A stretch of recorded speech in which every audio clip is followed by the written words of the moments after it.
और कुछ घरों में जगह कम पड़ जाती है धन रखने के लिए। हिंदू मान्यताओं में कहा गया है, पक्षी सिर्फ दाने नहीं खाते, वे भाग्य की तरंगे भी अपने साथ ले जाते हैं। जिस घर के आंगन में पक्षियों को सही भाव से भोजन दिया जाता है, वहां दरिद्रता देर तक नहीं टिकती। धीरे धीरे ऐसी स्थिति बन जाती है कि धन आता है और इंसान सोचने लगता है, अब इसे कहां रखा जाए। आज मैं आपको बताने जा रहा हूं पक्षियों को खिलाने की 2 ऐसी वस्तुएं जिन्हें अगर आपने सुबह के समय श्रद्धा और नियम से अर्पित कर दिया तो कहा जाता है घर में धन इतना बढ़ता है कि संभालना मुश्किल हो जाता है। यह कोई जादू नहीं, यह कर्म, करुणा और लक्ष्मी कृपा का संयोग है। हिंदू धर्म में पक्षियों को केवल जीव नहीं बल्कि दिव्य संदेशवाहक और पुण्य के वाहक माना गया है।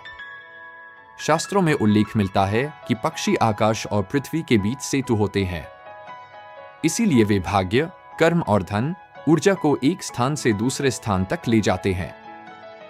मान्यता है कि जहां पक्षियों को श्रद्धा और करुणा से भोजन दिया जाता है, वहां घर की धन तरंगे शुद्ध होने लगती हैं।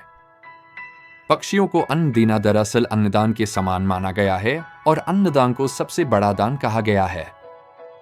हिंदू ग्रंथों के अनुसार पक्षियों को भोजन कराना पूर्वजों की तृप्ति से भी जुड़ा है। जब पक्षी तृप्त होते हैं तो माना जाता है कि पितृदोष और आर्थिक बाधाएं धीरे धीरे शांत होने लगती है। कई पुराणों में यह भी कहा गया है कि लक्ष्मी वहीं स्थिर होती है जहां अन्न और करुणा का सम्मान होता है।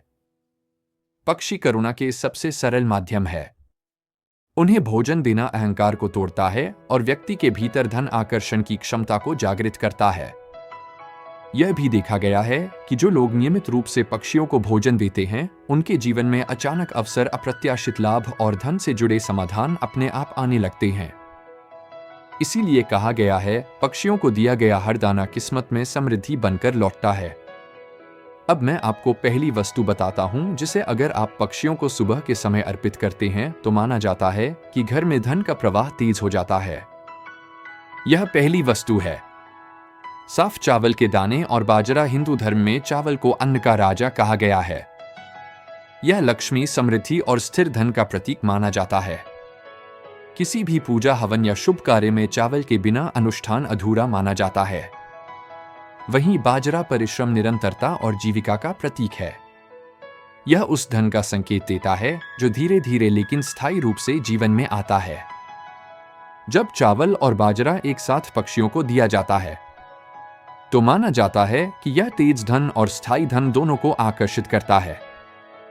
इस उपाय को केवल सुबह करना चाहिए। सूर्योदय के बाद और दोपहर से पहले सबसे पहले थोड़े से चावल के दाने और थोड़ा सा बाजरा अपने दाहिने हाथ में लें। अब इन्हें घर की छत, बालकनी या किसी खुले स्थान पर जहां पक्षी आते हो धीरे से बिखेर दें।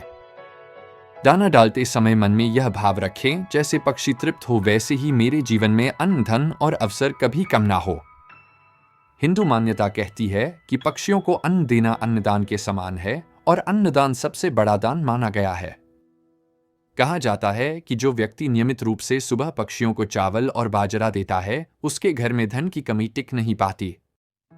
अब मैं आपको दूसरी वस्तु बताता हूं जिसे अगर आप पक्षियों को नियम और श्रद्धा के साथ अर्पित करें तो माना जाता है कि घर की बंद धन धाराएं खुलने लगती हैं। यह दूसरी वस्तु है चावल का आटा और सफेद तिल। हिंदू धर्म में चावल का आटा अन्न, पवित्रता और लक्ष्मी कृपा का प्रतीक माना जाता है। यह उस धन का संकेत देता है जो शुद्ध मार्ग से आता है और जीवन में स्थिरता लाता है। वहीं सफेद तिल पुण्य, पितृ कृपा और कर्म शुद्धि से जुड़ा हुआ माना जाता है। शास्त्रों में कहा गया है कि जहां तिल का दान होता है वहां दरिद्रता टिक नहीं पाती। जब चावल का आटा और सफेद तिल एक साथ पक्षियों को दिया जाता है तो यह अन्नदान और पुण्यदान दोनों का फल देता है। माना जाता है कि इससे घर की आर्थिक रुकावटें धीरे धीरे समाप्त होने लगती हैं।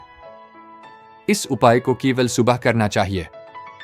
सूर्योदय के बाद और दोपहर से पहले सबसे पहले चावल के आटे की बहुत थोड़ी सी मात्रा लें और उसमें कुछ सफेद तिल मिला लें।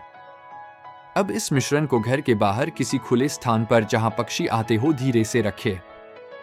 रखते समय मन में यह भाव रखें, मेरे जीवन के कर्म शुद्ध हो, धन का प्रवाह बने और मेरे घर में कभी अभाव ना रहे। हिंदू मान्यता कहती है कि जो व्यक्ति सुबह पक्षियों को चावल का आटा और सफेद तिल देता है, उसके जीवन में धन के साथ साथ शांति और स्थिरता भी आती है। आज की वीडियो यहीं समाप्त होती है, तो जल्दी से वीडियो को लाइक करके हमारे YouTube चैनल को सब्सक्राइब करें और कमेंट बॉक्स में जय लक्ष्मी माता जरूर लिखें। दोस्तों, यह तमाम जानकारी जनरुचि को ध्यान में रखकर दी जा रही है। ज्योतिष और धर्म के उपाय और सलाहों को अपनी आस्था और विश्वास पर आजमाएं। वीडियो का उद्देश्य मात्र आपको बेहतर सलाह देना है। इस संदर्भ में हम किसी प्रकार का कोई दावा नहीं करते हैं। दोस्तों, वीडियो अच्छी लगी हो तो लाइक और सब्सक्राइब जरूर करें। धन्यवाद।